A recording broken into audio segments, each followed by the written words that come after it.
Hey everyone, and welcome to Bite-Sized Tactics. In this video, I wanted to have a look at the Maleceptor, pretty much the big Tyranid tank. It's got an 8-inch movement at toughness 11, a 3 plus armor save with a much needed 4 plus invulnerable save. It's got 14 wounds and has a 7 plus leadership, which is better than the standard 8 plus for Tyranids. It's got an OC of 4, which is quite good, and it currently costs 170 points. The Maleceptor has quite a few important keywords, the first one being the monster keyword, which is important for abilities, stratagems, and detachments. The psychic keyword is also important for abilities, stratagems, and detachments as well. Finally, the Maleceptor has the synapse keyword, which is great as it spreads the synapse of the army, keeping more units within that synapse range. The Maleceptor has the Deadly Demise ability as well, and it also has its own inbuilt one called Encephalic Diffusion. Hopefully that's right. If the enemy unit is within 6 inches of this model, they are -1 to hit, and if below half strength, they also are -1 to wound as well.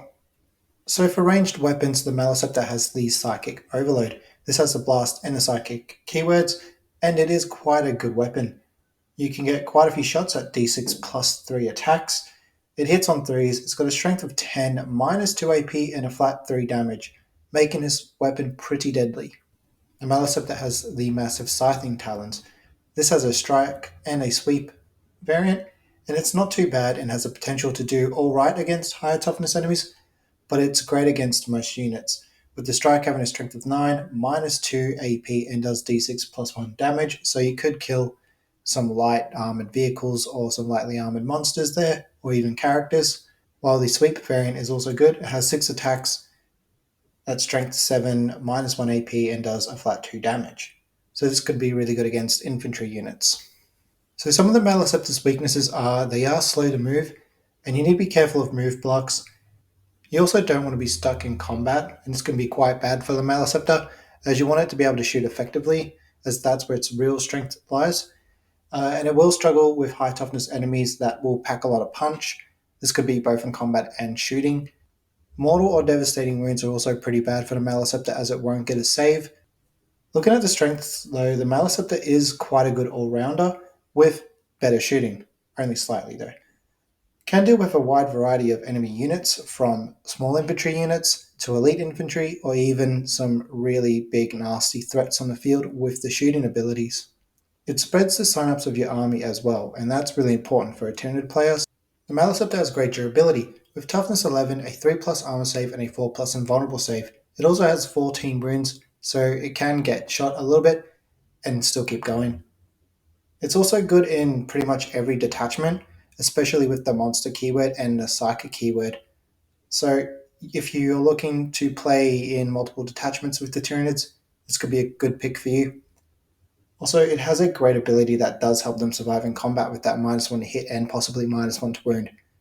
So for the Maleceptor's mission play, it is a good mobile gun platform, and it can just sit near your fortified objective and just shoot at whatever's threatening you, and perhaps even charge into certain enemies if they get closer.